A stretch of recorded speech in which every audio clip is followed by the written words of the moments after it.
his story, because my story wouldn't have been of any interest to any of you guys if it wasn't for God's interference.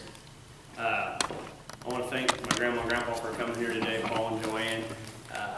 Grandpa, even when he didn't know it, when I wasn't connected to God, he was connected to God, and because of him, my connection stayed there. And because of them, I was instilled with a belief in Christ when I was young. Now, I walked away from that and I didn't follow the path, but that was there. That seed was sown really early. So when I did hit my bottom and I knew it was time, that I knew where to turn. So it's important. I was nervous today, and I was reading over some notes which are completely different than they were this week. So if I get in a rambling circle, I've asked Bill to kind of snap his fingers or whistle at me, because I will ramble. It's absolutely a for sure thing. But he led me to Joshua 1:9. And what's really funny is anytime that I lack or I doubt or I fear, he always leads me to Joshua. And I don't know what that says for you guys or what that says for me, but it always is like, okay, I'm going to speak so directly to you that I'm going to take you to the part in the Bible to where I'm speaking to Joshua.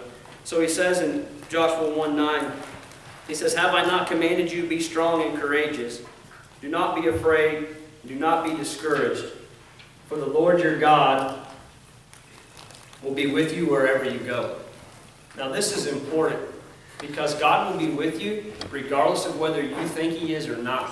God will be with you regardless of whether you are with Him or not.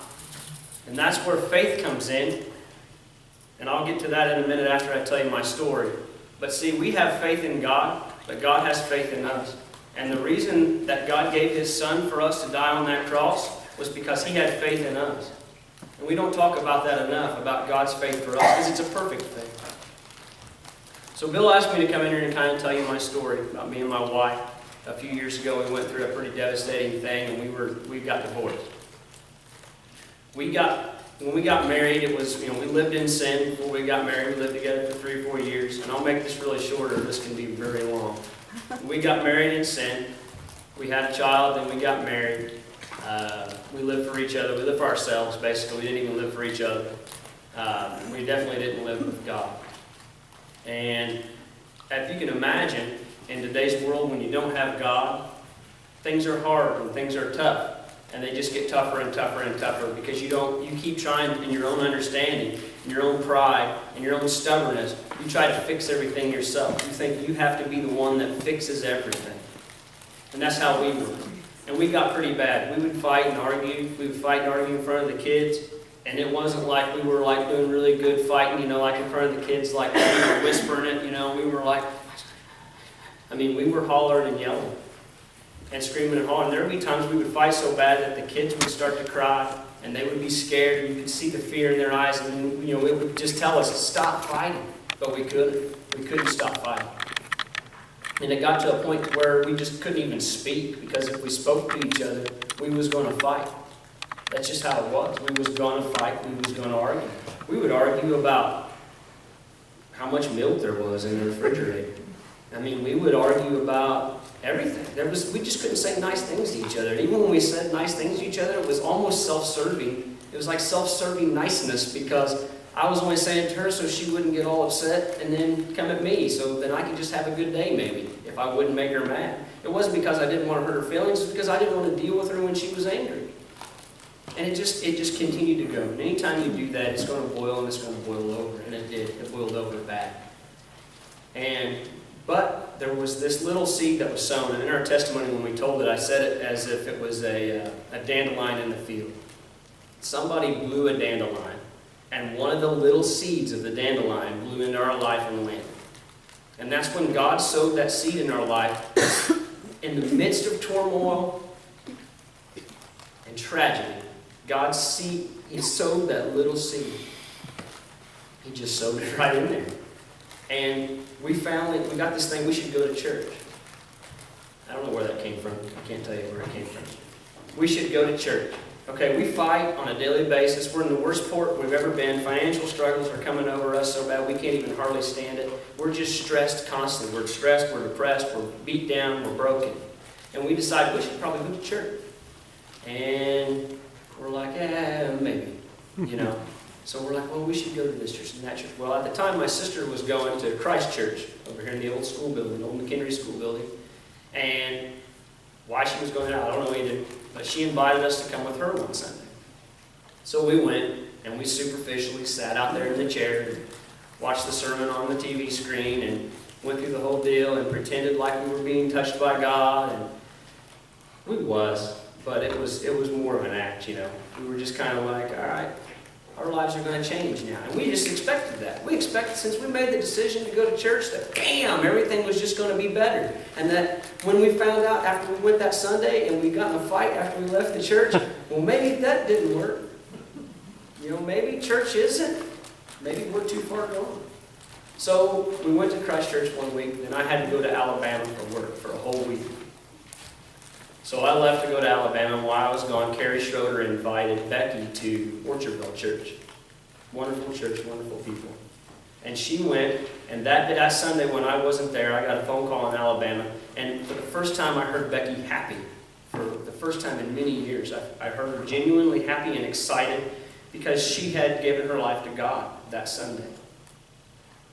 And I was like, oh man, I was excited, I was jealous, but at the same time I was just elated that she gave her life to God.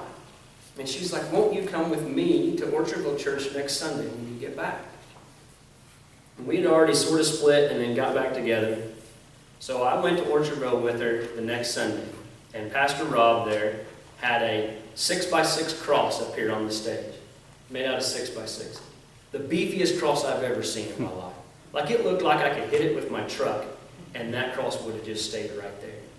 And that's the symbol of the cross, people. That's what the cross truly is. The cross is there for us. We can hang on it. We can dig it up. It'll grow back. It doesn't matter. That's the cross. And he took this cross. I don't know if you guys will still be able to hear me. I got to move. I can't stand here.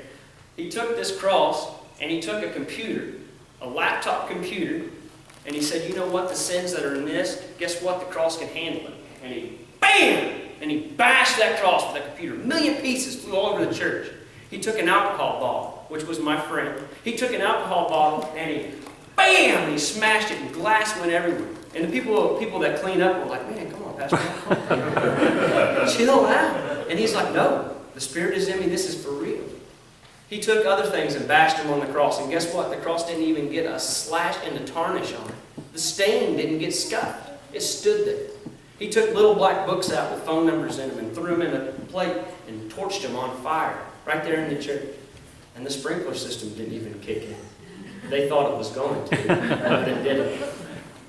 But I'm like standing there in the crowd. Here's this sermon. I haven't been in church in years, many years. And here's this sermon. This guy's up there bashing stuff on this cross. And it's all stuff that I deal with in my life. Stuff that's torn my marriage down. Stuff that's torn my life down. And I'm like, man, when they do altar calls today, I'm not going to the front of this church. It's not happening. Because everyone's going to think, well, Josh came up here to the front of this church because his wife did last week, and he doesn't want to get shown up by her, so he's going to do the same thing. I'm like, ain't happening. The altar calls came, and I stood there, and I clenched that chair so tight that, man, you couldn't have took that chair from me if you wanted to. I was just right on it. And just like, go. The Spirit, I didn't know at the time that's what that was, but the Spirit was like, Joshua, go. Hit your knees. I'm like, no. It's like, go. No. And finally, I physically felt this, and you guys will believe it, and some people out there may not, but I physically felt this hand grab my collar, and it didn't just take me to the front. It didn't just persuade me. It threw me to the front of that church and slammed me down on the ground. And I'm a guy that I don't cry, I don't show my emotions, because that's not John Wayne. There you go. You gotta be tough if you're gonna live in this world. Yeah. It threw me down and I bawled like a baby. Everything that had been in me for years. I'm talking from when I found out later when the Spirit revealed it all to me. I'm talking stuff from back when I was a little kid. Just poured out. And people from that church came and they placed their hands on me and they prayed. Becky came up front, she placed her hand on me and she prayed. And then this man come down and he sat down beside me and he was praying with me. And he prayed in detail what was going on with my life. In detail. This man was new to Orchardville even. He just came today. That was his first day going there because he was going to become the counselor of Orchardville Church. So this was his first time he's getting introduced. He comes up, he feels compelled to come and pray for me, and he knows my whole story. And me and Becky, now we're bawling even more because like, how does this guy know what's going on? Like, doesn't he look at Facebook? We're perfect. We're perfect. I mean, just go on Facebook and look at the pictures. We're happy. What do you mean you know that our marriage is in shambles and trash, and that's why we're in this church for a last-ditch effort to save it? And we walked out of that church, man, and we were changed. We've both given our life to Christ, and we're like, bam, man, the world's going to be on fire. We're on fire. When that first happens, you get so on fire, you're just telling everybody about Jesus. You know, Jesus is the best thing you've ever seen. You ever seen Jesus before? He's really awesome. You should meet him. He's really cool. I like him a lot. He's over here. But then, guess what? Our marriage didn't get better. We still fought. We still bashed each other. We still called each other names. We still got mad. Fights still almost got physical. They did before. So it's like, wow, man, this ain't working. And my faith, I didn't have it. I trusted God. Like I trusted God was going to do something good with my family. But when I didn't see it, I was like, okay, what's the deal? Maybe he doesn't like me. Maybe I'm not someone that he can save. Maybe I'm not someone that he can do anything for. So guess what? I had to go to Japan. So I went to Japan by myself, halfway across the globe. Me and Becky were superficially better, but we knew we weren't better. We were still fighting. So we fought on the phone, we fought on the plane, we fought in Japan. I mean, how bad does your relationship have to be to where you're across the globe from each other and you still argue about everything? And I can hear, like, when I'm pressing my pants to go to work, I'm like, you're not doing that right. Why are you pressing your pants for? Like, what are you doing that for? That's just how I heard that. I could hear her. That's how I heard her. It wasn't her fault. That's just how I project her now. So while I was in Japan, she sent me a message 2 days before I had to come home, and she told me she wanted a divorce. Well, I was getting baptized the Sunday when I got back. And I thought, man, I can't get baptized as a divorcee. God doesn't love divorcees. It says so in the Bible. Let no man separate what God has joined together. That's me. We're going to be adulterous people for the rest of our lives. Now, when I finally started understanding what sin was and I actually cared to be doing it and not be doing it, now even in front of the people that I've just gave my life to, I have to go up there and be embarrassed. But man, something was different. When she told me she wanted a divorce this time, I didn't lash out. I didn't even get mad. I didn't even get angry. I was just like, okay, if that's what you want. So I'm halfway across the world by myself, no friends, don't speak the language, no nothing. So well, who did I have? God. And in the little church, in the little drawer there in Japan, you pull the drawer open and there is the teachings of Buddha. And I'm like, I don't know if I should be reading that. But then to the left, in Japan, there's a Latter-day Saints Holy Bible. So I spent some time, the next couple of days, reading the Bible. Didn't really understand what I was reading, but I read it anyway, because you're supposed to. And if you develop, your relationship with God, that comes in later. I came back from Japan, I didn't even unpack my bag. I went to my dad's house and I stayed on his couch. And I was so embarrassed to be there. Like, I would wait till Dad left, because he worked second shift. So I would wait till he wasn't home until I went over there, because I was embarrassed. Pride. I'm going to tell you, one of the biggest enemies that you will ever have in your life is pride. And I had a lot of it.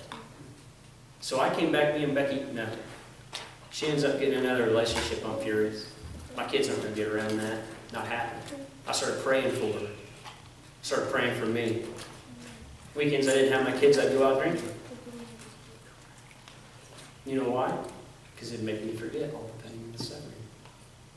So here I am now, I'm a guy who's changed. I'm going to start following God. But I still have that. I still only trust Him. My trust is growing, but it's just trust. And when you read through this Bible, you'll read about trust. And there's even scriptures that says trust in the Lord. But the important stuff of this is faith. So I didn't have any faith. I was praying selfishly. I was praying for Becky. That's what I should be doing, right? But I was doing it selfishly. I was praying for God to fix our marriage. I was trusting that God could fix our marriage. I was very selfish with my prayer. I wasn't praying for God's will to be done. I was praying for my will to be done. I was trying to ask God or tell God or demand God to do what I thought was right with my life. And I thought that God, what was right with my life, God needed to fix me and Becky, put us back together. And He did. And we was better. We would get better, but we would still fight. There was one time even the cops came. I don't even remember why. I think Becky called them. Anyway, they came. We were fine. By the time the cops got there, it was already cool. But I went to drop the kids off one night. And I took them in the house. I took them in there, got them ready for bed. And I was talking to Becky. And we were we were getting better where we could talk and we could chit-chat. So it's like, all right, this is okay. Man, boom. We got into a screaming fight. And the first time ever, though, I was conscious. I was conscious of what was going on. I see my kids. I see them